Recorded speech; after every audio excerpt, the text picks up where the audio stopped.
Assalamu alaikum wa rahmatullahi wa barakatuhu.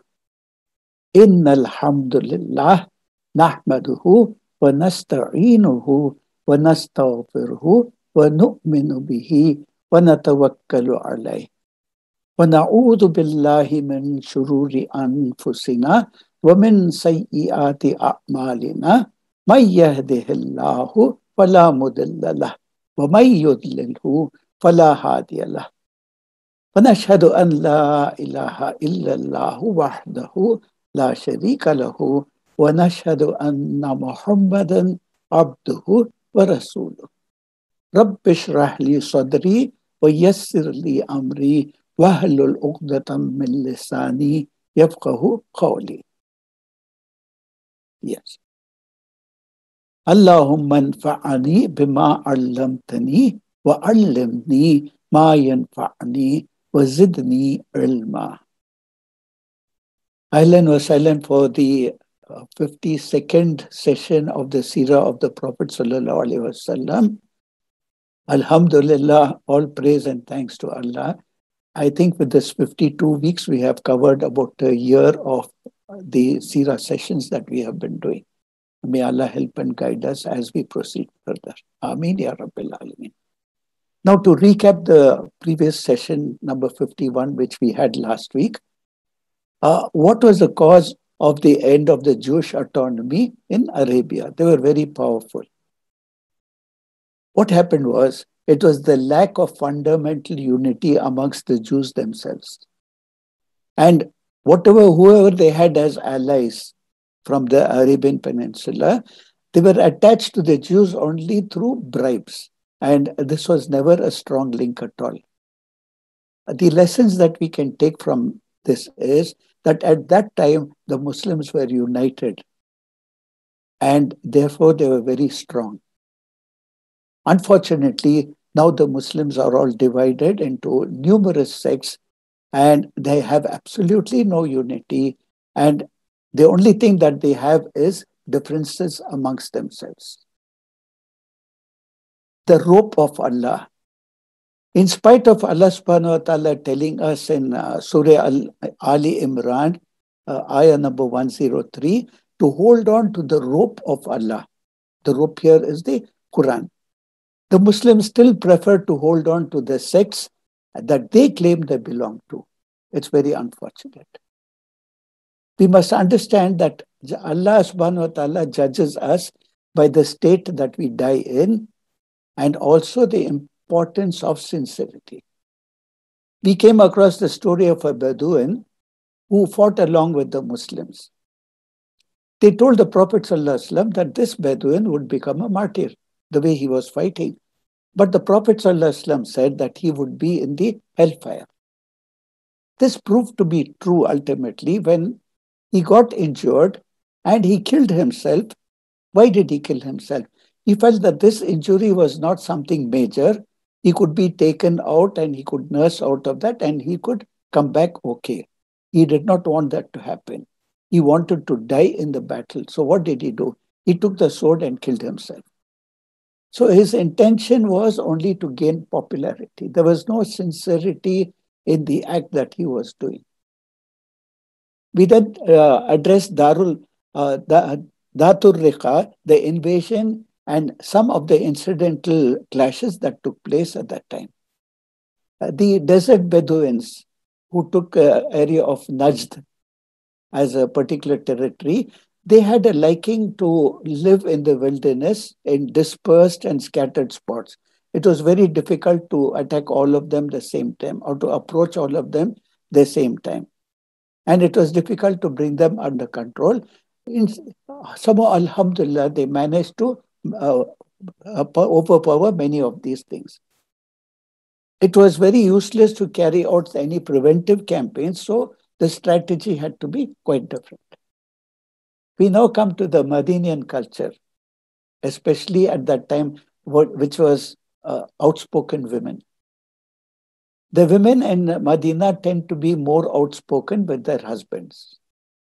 This is in contrast between the social attitudes in Makkah and Medina. When Umar Razilullah Ta'ala Anhu saw that the wives of the Prophet Sallallahu Alaihi Wasallam were arguing not only amongst themselves but also with the Prophet Sallallahu Alaihi Wasallam, he confronted Hafsa and Salama Razilullah Ta'ala Anhuma. Their sharp response to Umar Razilullah Ta'ala Anhu sent him retreating when he realized that it was not his place to mediate in the Prophet Sallallahu Alaihi Wasallam's domestic affairs. His wives would clearly differentiate between Muhammad Sallallahu Alaihi Wasallam's role as a prophet and his life as an ordinary husband and human being. We then came to the letters that the Prophet Sallallahu Alaihi Wasallam sent to various kings and rulers all around. The first was the letter to Abyssinia. The next was the letter to Heraclius, emperor of the Byzantines. Here the interesting fact was the Heraclius called Abu Sufyan and asked him about the Muslims and the Prophet Sallallahu Alaihi Wasallam. And he was really shocked and wonderstruck by the way Abu Sufyan responded. And he spoke of the personal excellence of the Prophet Sallallahu Alaihi Wasallam, the Prophet Sallallahu Alaihi Wasallam's character, and the good that Islam was doing for humanity, even though he was an enemy. Then we came to the letter to the king of Egypt, Mukhawqis.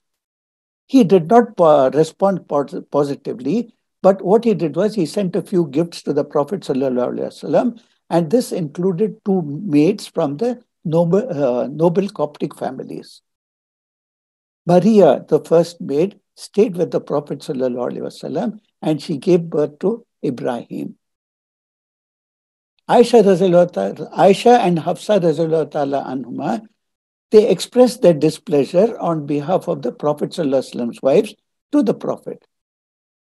His reaction was, he swore that he will not see Maria again. Immediately came the revelation of Surah At-Tahrim. After that, the Prophet Sallallahu Alaihi Wasallam was seeking solitude from his wives for about a month or so. Again, Allah subhanahu wa ta'ala addresses the wives of the Prophet Sallallahu Alaihi Wasallam in Surah Al-Ahzab.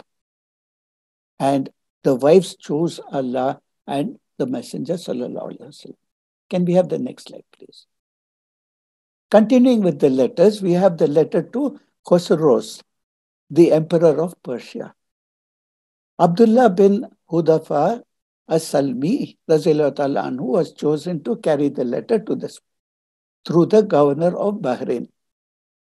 This proud king was so filled with anger by the style of the letter because the name of the Prophet ﷺ had been put above his own name.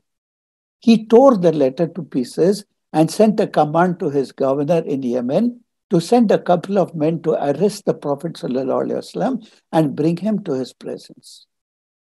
The governor, Badhan, immediately sent 2 men to Medina for this particular purpose. As soon as the men reached Medina, the Prophet ﷺ was informed through divine revelation that Pervez, the emperor of Persia, had been murdered by his own son. The Prophet ﷺ disclosed the news to them and they were really stunned. He asked them to relate to their new king that Islam would prevail everywhere and it would exceed the kingdom of Khosroes himself. They hurried back to Badhan and communicated this to him, whatever they had heard. Meanwhile, Sherweb, the new king, sent a letter to Badhan confirming the news and ordering him to stop any procedures with regards to dealing with the Prophet Sallallahu Alaihi Wasallam. And later, Badhan, together with the Persians in Yemen, went into the folds of Islam, alhamdulillah. And they gladly signified their adhesion to the Prophet Sallallahu Alaihi Wasallam. The next letter was a letter to Mundhir bin Sawa, the governor of Bahrain. So here the Prophet ﷺ dispatched Al-Ala bin Hadrami anhu to the governor of Bahrain, as usual, inviting him to embrace Islam. In reply, the governor wrote the following letter. This is part of the contents. Allah's messenger, I read your letter, which you wrote to the people of Bahrain, extending to them an invitation to Islam. Islam appealed to some of them and they entered into the fold of Islam, while others did not find it appealing. So in my country, there live Magians and Jews, and therefore you tell me how to treat the people. What type of a treatment should I extend to them? The Prophet ﷺ immediately replied, telling him, in the name of Allah subhanahu wa ta'ala, the most gracious, the most merciful, from Muhammad, the messenger of Allah sallallahu alaihi wasallam, to the governor. Peace be on you. I praise Allah who has no associates, and I bear witness that Muhammad is his slave and messenger. It continued, I remind you of Allah the Mighty and Glorious. Whoever accepts admonition does it from his own good. Whoever follows my envoys and acts in accordance with their guidance has in fact accepted my advice. My envoys highly praised your behavior. You shall continue in your present office. Give the Muslims a full chance to preach their religion. I accept your recommendation regarding the people of Bahrain, and I pardon the offenses of the offenders. Therefore, you may also forgive them. Of the people of Bahrain, whoever wishes to continue in their faith other than Islam, they should pay a jizya, which is a security tax. We had addressed this in the previous session. The next was the letter to Hawza bin Ali, the governor of Yamama. The envoy chosen here was Sulayd bin Amr al-Amiri, Razilwa ta'ala anhu. After communicating this message, he carried back a reply to the Prophet sallallahu alaihi wasallam. In the reply it was written, the faith to which you invite me is very good. I'm a famous orator and a poet. The Arabs highly respect me and I hold a high position among them. If you include me in your government, I am prepared to follow you. Look at the condition he put. The governor then bestowed a reward on Sulayd and presented him with many articles, including clothes made of the famous fabric of Hajar.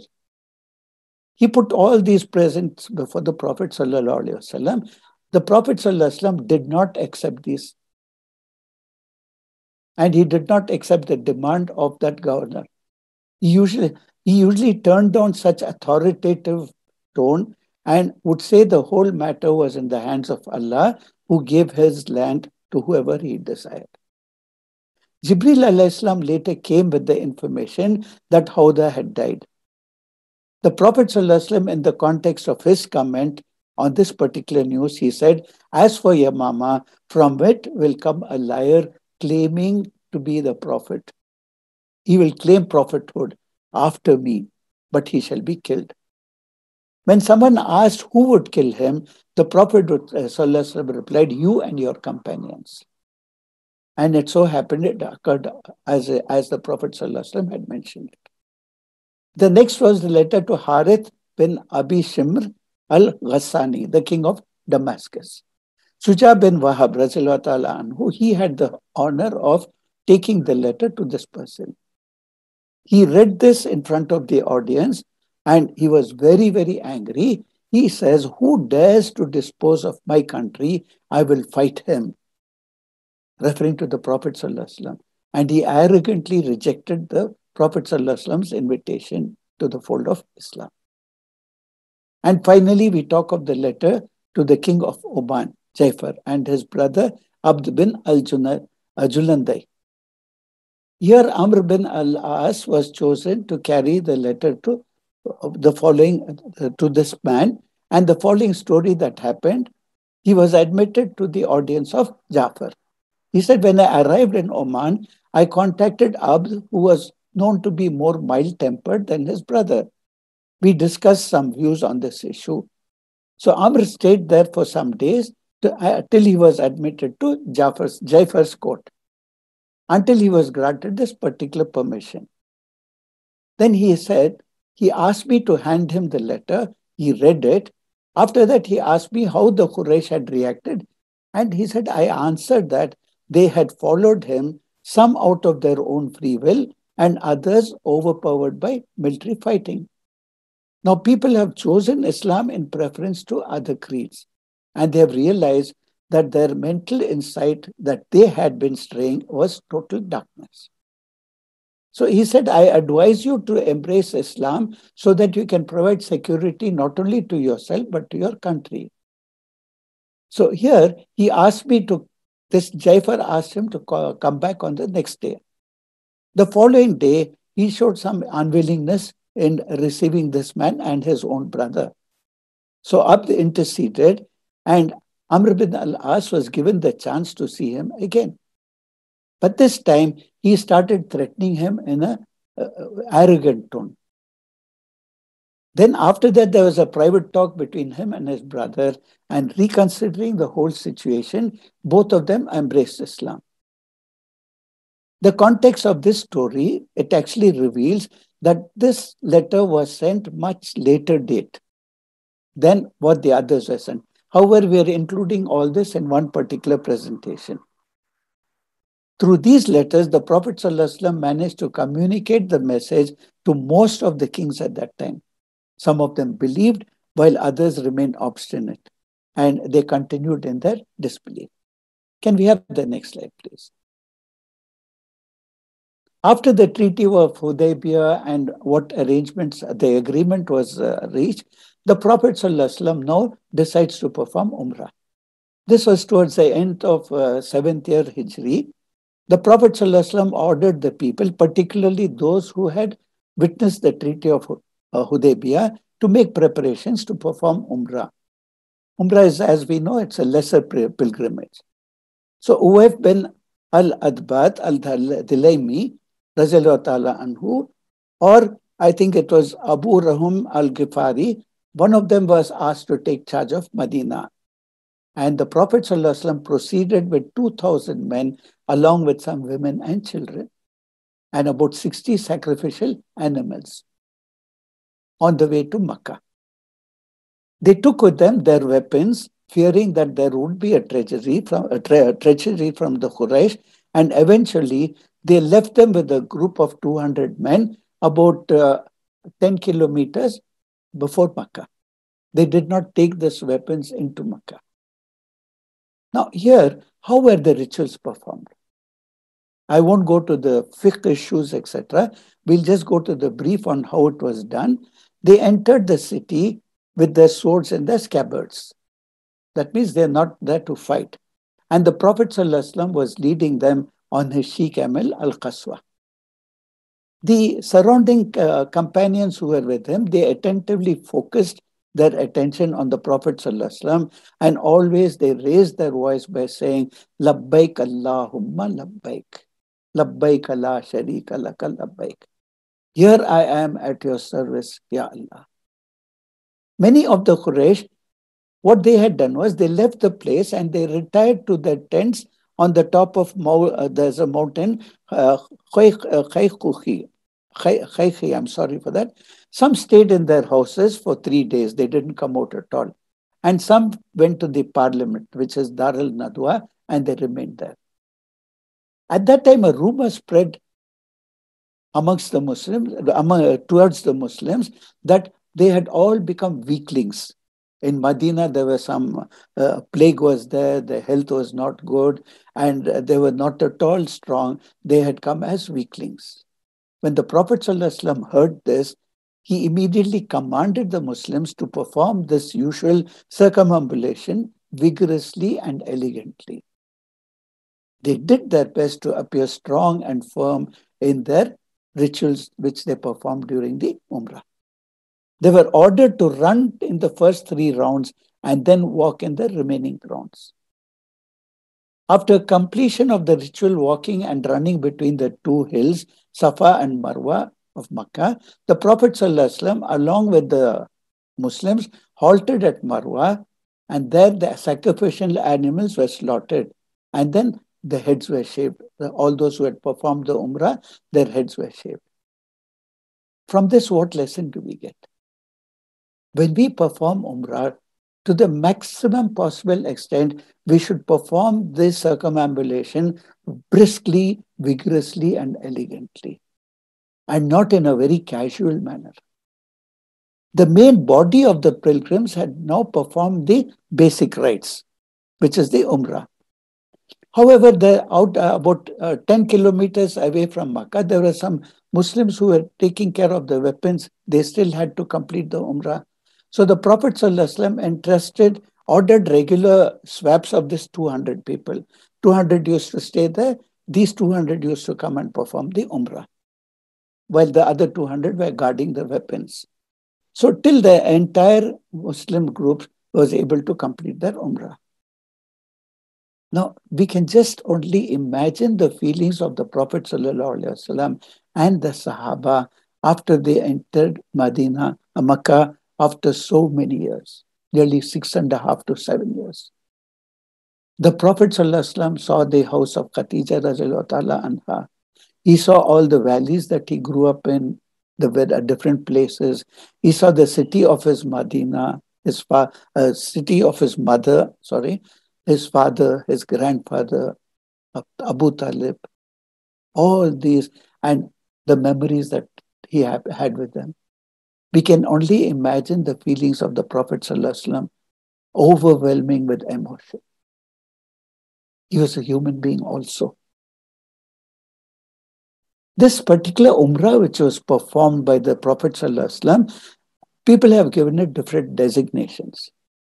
Some narrators have attached the different designations to this Umrah.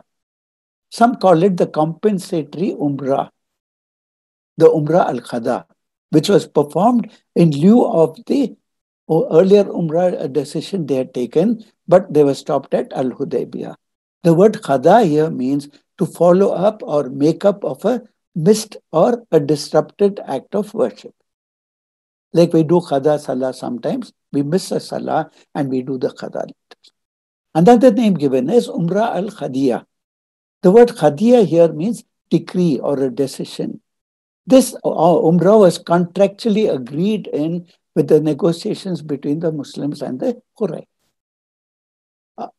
One thing to note here is that unlike Hajj, which takes about 3 to 5 days, the rituals of Umrah can be completed within a few hours, an average of about 3 hours or so.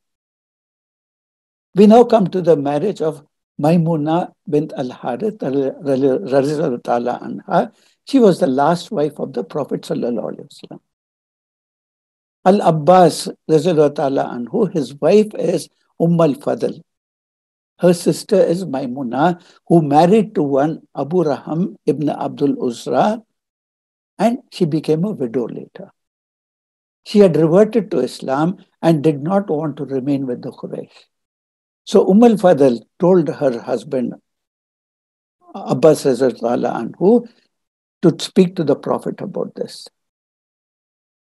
And Abbas anhu went to the Prophet ﷺ and he spoke to him about Maimuna and praised her immensely. The Prophet ﷺ agreed that Abbas would be the wali and the one who took charge of the entire marriage ceremony. The Prophet ﷺ married Maimuna radhiyallahu ta'ala anha on the 3rd day of their stay in Makkah. There was some controversy, that is why I'm mentioning about this. Some of the narrators said that he had performed this nikah while in Ihram. It is not true. The entire procedure of the Umrah was completed, and as I told you, it takes a much lesser time. And again, Maimuna bin al-Harith, she said, the Prophet ﷺ married me when he was outside of Ihram. She was not only the last wife he married, but she was the last to die of all the wives of the Prophet ﷺ. Maimuna radhiyallahu ta'ala anha passed away many years later at Sarif, and she was buried in that same place in, I think, about 61 Hijri. On the morning of the 4th day, the Quraysh nobles, they approached Ali radhiyallahu ta'ala anhu, and he said, tell the Prophet to leave Makkah because 3 days are over. Tell him to leave with Makkah along with the companions. He could not violate the terms of the treaty. So the Prophet ﷺ ordered his men to depart the place of Sarif where they were staying for some time. They departed to Sarif after leaving Makkah. And they stayed in Sarif for a few days later. Can we have the next slide, please? Here you have the map of the Umrah that took place. The yellow arrows indicate the route that was taken. The green arrows, the green area that is there indicates the boundaries of the Meccan sanctuaries. Here reference is made to Surah Al-Fatah, Surah number 48, ayah number 27. The interpretation reads, indeed, Allah shall fulfill the true vision which He showed to His Messenger, sallallahu alaihi wasallam. That is the dream of the Prophet, sallallahu alaihi wasallam. Having their head shaved and hair cut short in every truth. Certainly, you shall enter Al-Masjid Al-Haram if Allah wills, secure, having your head shaved, and some having their hair cut short, having no fear. He knew what you do not. He granted besides that a near victory. Regarding Maimuna Razalwa Ta'ala Anha, in Surah Al-Ahzab, Surah number 33, ayah number 50, part of the surah reads, O Prophet sallallahu alaihi wasallam, verily we have made lawful to you your wives to whom you have paid their mahar, and those, referring to the captives of slaves, whom your right hand possesses, whom Allah has given to you, and a believing woman, if she offers herself to the Prophet ﷺ in marriage, and the Prophet ﷺ wishes to marry her, it's a privilege for you only. Please note this.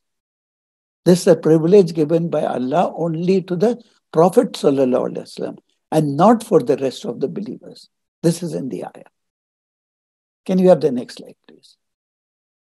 We now talk of Umara, the daughter of Hamza ibn Abdul Muttalib Razallahu Ta'ala anhu. You will recall that he was martyred in the Battle of Uhud. An incident took place as they were coming out of Makkah. A young girl, 6 to 7 years old, came running after them, calling out to the Prophet sallallahu alaihi wasallam, "Oh, my uncle, take me along with you. Don't leave me in Makkah." She was Umara, the daughter of Hamza Razallahu Ta'ala anhu. He had married in Makkah, but he had divorced his wife. They had a daughter by name of Umara bint Hamza.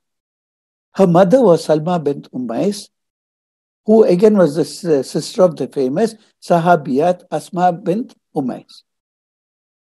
It was subhanallah, it was a very small tribal society that was formed. And the books of the Sirah don't clearly mention why Umara wanted to get out of Makkah. But it is clear that she wanted to be with the Muslims. When the Sahaba found out this one, Ali Razallahu Ta'ala anhu took her by hand and he gave her to Fatima, his wife. He said, we will take care of her. Zayd ibn Haritha, he came forward and he said, the Prophet ﷺ made me brothers with Hamza. So I am the brother of Hamza Razallahu Ta'ala anhu. Thus, this is my niece and I will take care of her. Then Ja'far, the older brother of Ali Razallahu Ta'ala anhu, he came forward and he said, I have the same rank of Ali, my brother. But my wife is the Khala, that is the blood aunt. Not only is Hamza my uncle, but my wife is her aunt. So the three of them began disputing amongst themselves as to who will take care of this girl. And it becomes very heated. It's very amazing that 10 years after Islam has done all this to the status of Muslim, status of the women, imagine 10 years ago, nobody would have ever wanted to take care of a girl child, that to an orphan girl child. In fact, she would have been lucky to remain alive at that particular time. Now, three great Sahaba are fighting for her, saying, I have the most right to take care of her. Subhanallah. The Prophet ﷺ then got involved as it became very sensitive. So he began by praising all the three Sahaba. He told Ali Razallahu Ta'ala anhu, you are from me and I am from you. Then he told Zayd Razallahu Ta'ala anhu, you are our brother and protector. And then he says to Ja'far, you resemble me the most physically and in manners. Ja'far is much close in age to the Prophet ﷺ, and they were both raised together in the same house of Abu Talib. Now, who does the Prophet decide on finally? He says, Ja'far, she is yours because the Khala is the same as the mother. The Prophet ﷺ decided to hand her over to Ja'far. Just observe how these things were tackled by the Prophet ﷺ and the interest that the Sahabi showed. We now come to the military operations which took place after the conclusion of Umrah. Some military operations were directed towards unyielding Bedouins, which took place just after the conclusion of Umrah. We'll just go through a few of them. A platoon of about 50 men led by Abul Awja was dispatched by the Prophet ﷺ to the habitation of Bani Sulaim, and as usual, inviting them to embrace Islam. But they did not respond positively. Instead, the fierce fighting took place between the two parties, in which the Muslim leader was wounded and 2 people from the enemy were captured. The next was 200 men led by Ghalib bin Abdullah ta'ala anhu. He was dispatched to Fadak. That's another place. There they killed some rebels and they were able to take some booty also. The third is, on receiving the news that Banu Khuda had gathered a large number of men to raid the Muslim positions, the Prophet ﷺ dispatched about 15 men there, which was led by Ka'b ibn Umar al-Ansari anhu. They encountered the army and called them to accept Islam first. The rebels replied in the negative and they started fighting with the Muslims. They killed all of them except one who was carried back home and who was very seriously injured. The next was an insignificant clash that occurred in the Rabiul Awwal around 8th after Hijri. Shuja bin Wahab al-Asadi, anhu, along with 25 men, he marched towards the tribe of Bani Hawazin. They did not encounter any resistance, but they managed to get a lot of booty from them. Now we come to the major part of it. 3 major conversions or reversions took place. And subhanallah, all the 3 converted right after the Umrah al-Qada, which shows the impact the Umrah had on the Quraysh. We start with Amr ibn al-As radhiyallahu ta'ala anhu. His story is one of the strangest stories in the entire Sirah. Now, recall, this Amr ibn al-As, he's a politician, he's a diplomat, and he is that nobleman who was sent to Al-Najashi in Abyssinia to reclaim the Muslims who had emigrated there. Now, the official narration on this conversion given by Amr ibn al-As himself. He said, after the war of the Confederates, we all returned to Makkah and we were close to despair. For although we were in every material aspect superior to the Prophet ﷺ and his band of followers, they had begun to gain over us in many, many ways. Earlier, the Muslims had only claimed the eternal life as their own. Now, they are able to say that this world also was at their feet. I then thought, it is best if I go to Abyssinia, to that Negus, for in my case, one day Muhammad ﷺ and his friends will return to their native place, Makkah. And if my people get again an upper hand over Muhammad ﷺ, I can come back and I can stay with them. But if it is the other way around, the Muslims become victorious, at least I will not have had to witness the defeat with my own eyes. So some of my friends agreed and they accompanied me to that Negus in Abyssinia, and along with us we took some very precious gifts to give to the Negus. Then one day Muhammad sent Amr bin Ibn Umayyah ad-Damiri anhu to the Negus as his envoy. Now what Amr did was, he wanted to take advantage of this situation.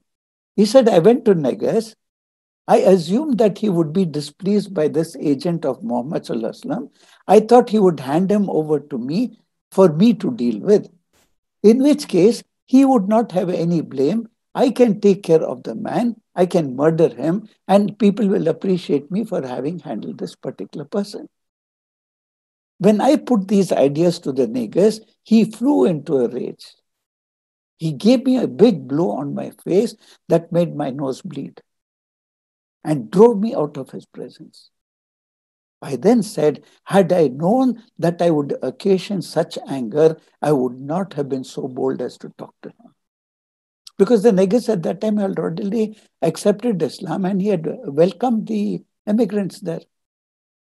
The Negus grew even angry and he said, you wish me to deliver into your hands the envoy of such a luminary who is visited by the angel himself, referring to Jibreel alayhi salam, when he comes to deliver the divine message from Allah.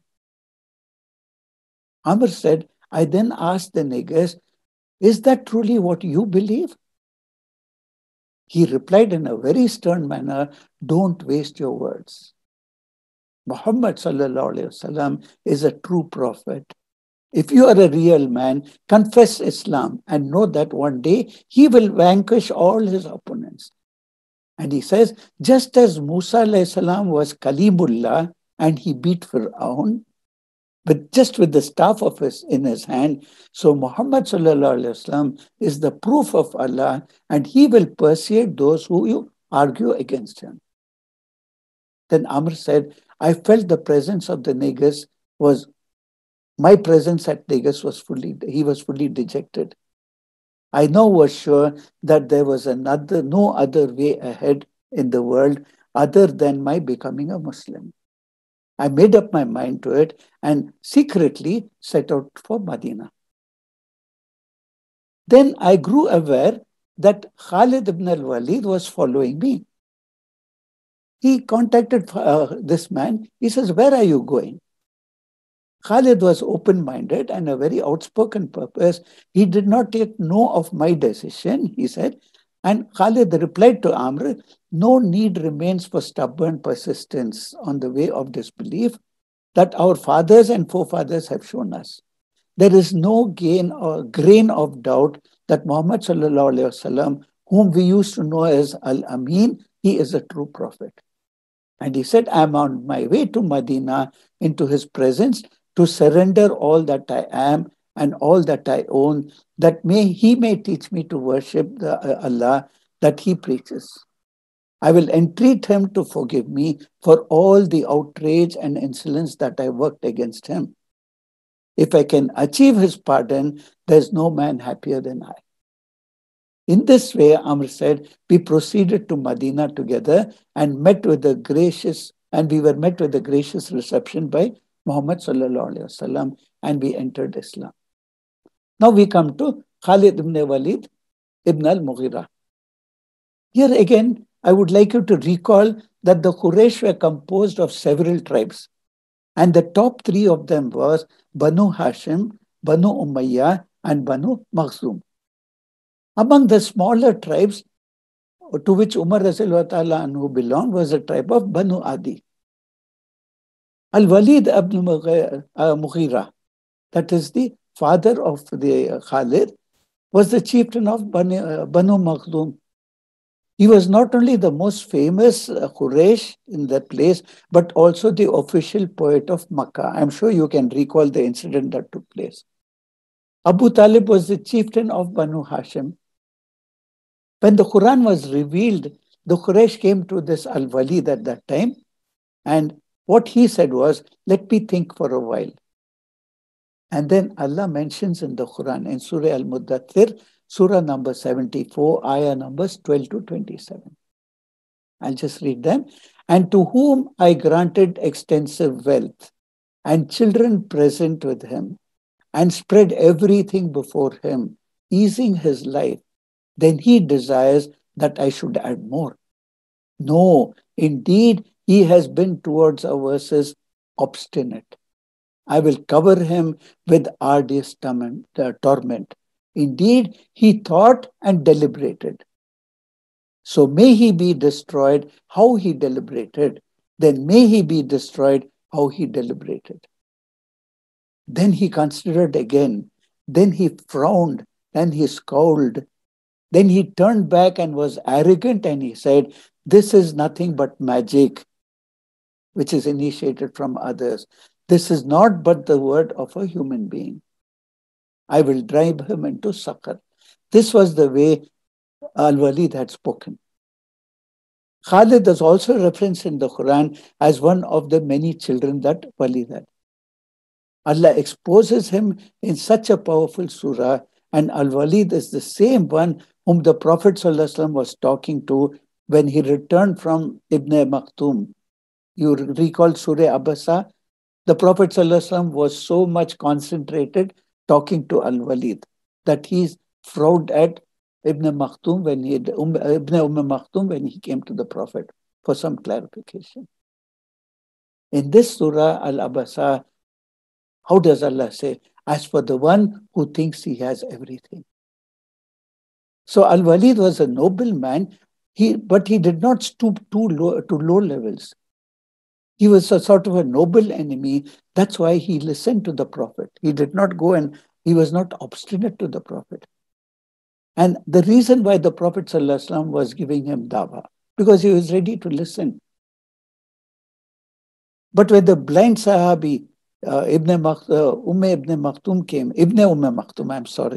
came asking for more knowledge, Al-Walid said, "You want me to follow your religion along with such people as this?" So this is when Surah Abasa was revealed. Khalid ibn al-Walid, we also all know, he was raised in the lap of luxury. He was trained in the art of war. He he had good horsemanship.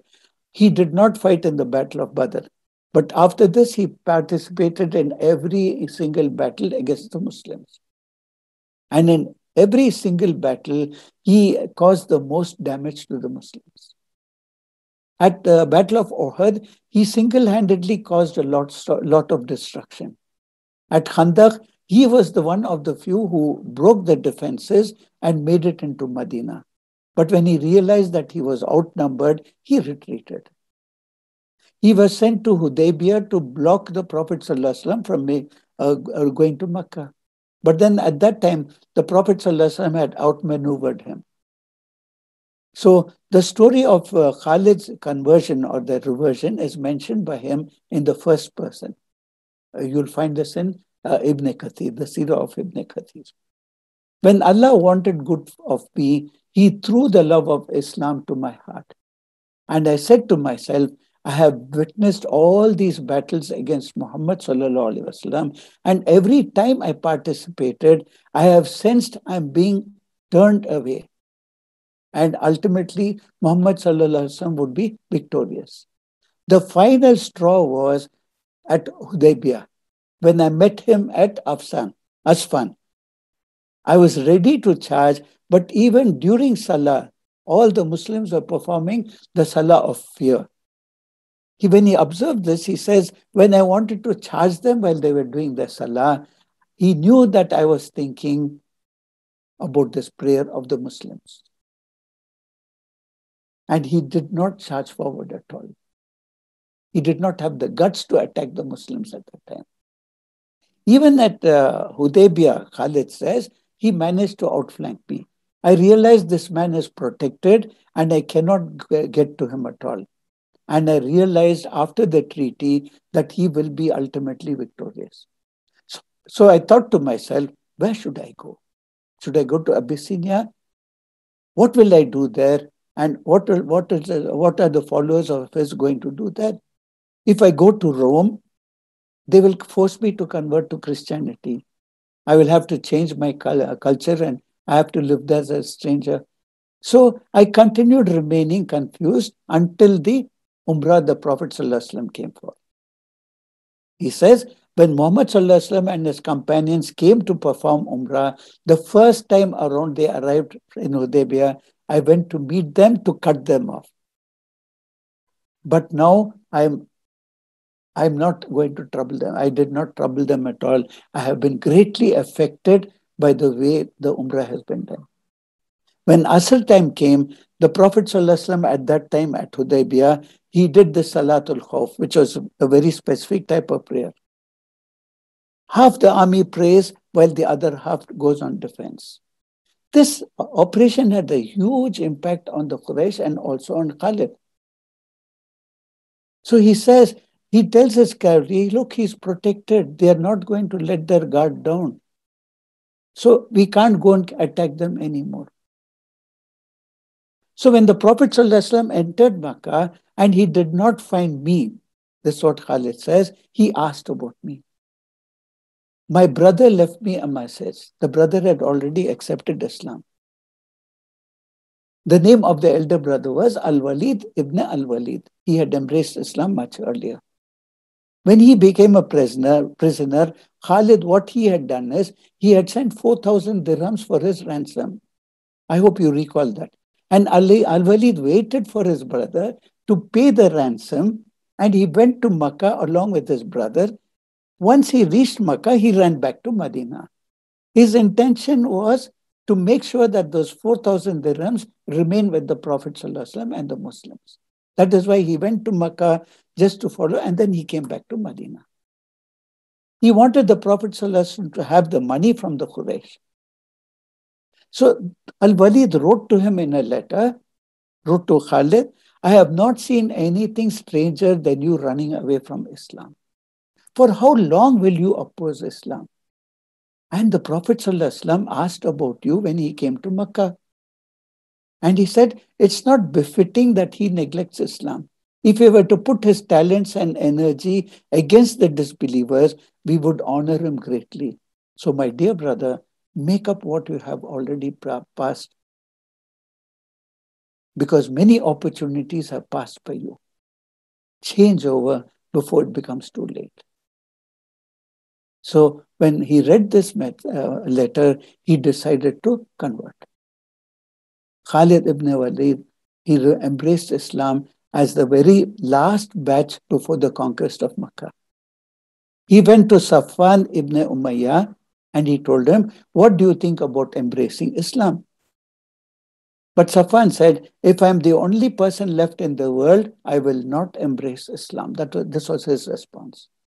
So Khalid left him and he said, then I went to my childhood friend Ikrimah ibn Abu Jahl. They had grown up together and they were of the same age and very close friends. So Khalid told him, I feel I should embrace Islam. Ikrimah panics. He started raising his voice and yelling and shouting at Khalid, you are going to leave us, the son of Al-Walid? This is not going to happen. In his panic, Abu Sufyan and other seniors of this, they surrounded him. He was surrounded by all the seniors of Quraysh, and according to one version, it actually came to unsheathing the swords, fighting over it. And one of them said, if you embrace Islam, you will have to face this, threatening to kill him. At this point, Ikrimah got shocked. He said, will you kill him merely because he has changed his religion? In this way, Ikrimah diffused the situation and told all of them to go home. And Khalid realized that he can no longer stay in Makkah. And at that very night, he left Makkah to Medina. And that same night when this incident happens, Khalid and the third of the three, Uthman ibn Talha Razallahu Ta'ala anhu, he also decided to leave Makkah. We come to Uthman ibn Talha Razallahu Ta'ala anhu.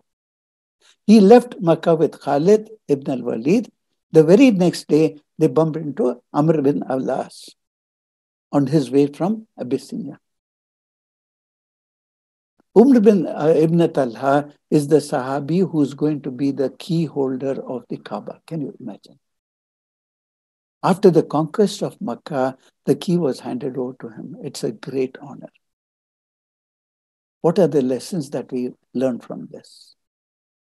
Najashi's love for the Prophet, Negus.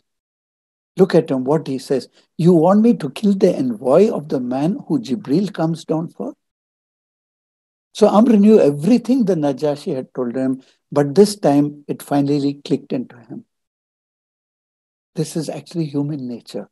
Sometimes what happens is the truth depends on who tells us the same thing, from who it comes from. If it comes from somebody else, it may make sense to you. But if it comes from some other person, you may not be ready to accept it. We see the same thing with Heraclius when he spoke to Abu Sufyan. He said, "Are you a fool? He doesn't lie about gold and silver. You expect him to lie about Allah Himself." It's the same truth, but see from where it's coming. Many times it happens to us. We are not ready to listen to the same thing when it is told by somebody else. But if another person comes and tells us in a different tone or in a different way, we open our eyes and we start accepting it. So it's always necessary for us to have an open mind and not to shut our mind towards any particular way of thinking that we have. This is the psychological dawa to Khalid. Can you imagine? The Prophet ﷺ mentioned his name. Not only that, he also praised him. Then we come to the concern of Amr bin al-As and his sins. He is so much guilty of this one. He was very wanting his sins to be forgiven. This shows this is genuine iman. He was worried about his sins. He wanted a clean slate. And this shows his status. There's no doubt that he's a Sahabi and he's a great companion. A fundamental principle of Aqidah is we never speak ill of any Sahabi. We don't doubt their intention. Yes, we can disagree with their fiqh positions, but we never criticize their intention and we never doubt their Islam. On his deathbed, Amr bin al-As, he said, "I don't know if Allah will forgive me. I don't know if Allah will forgive me." This clearly shows the level of iman that he had. With the conversion of these three people that symbolize the religious, political, and the military conversion, in fact. It's a done deal now, and inshallah, very soon, the Quraysh will be wiped out of power. Inshallah, in the next session, we will look into one of the major battles that took place after this, the Battle of Mu'tah. Inshallah. Can we have the du'as, please? Allahumma la taj'al musibatana fi dinina wa la taj'al ad-dunya akbara hammina wa la mablagha ilmina wa la tusallit alayna bi dhunubina man la yarhamna. It's a wonderful dua. Oh Allah, let us not suffer a calamity concerning our religion. Do not make the worldly matters our greatest concern or our greatest achievement of knowledge. Do not allow us to be overpowered due to our sins by one who does not show us mercy. The next dua, please. Allahumma bi'ilmika al-ghaybi wa khudratika al-khalq ahyina إذ كانت الحياة خيرا لنا وتوفنا إذا كانت الوفاة خيرا لنا. Oh Allah, by your knowledge of the unseen and your power over the creation, give us life as long as life is good for us and cause us to die when death is better for us. This has got a reference earlier. There was a person who wanted to kill himself, sort of commit suicide, because he was not able to withstand the tortures and the challenges that he had. The Prophet ﷺ gets to know of this. He goes and asks this man, do not ask for death. He recited this dua. He said, recite this dua. Whenever you're feeling low, whenever you're feeling that you're not able to control yourself, you're not able to take hold of yourself, don't get into any negative feelings. Immediately make this dua. The knowledge of the ghaib, unseen, is with Allah. He knows what is best for you. So this beautiful dua is, give us life as long as life is good for us, and cause us to die when death is better for us. The next dua, please. ربنا هب لنا من أزواجنا وذرياتنا قرة أعين واجعلنا للمتقين إماما. This dua is from the Quran, Surah Al-Furqan.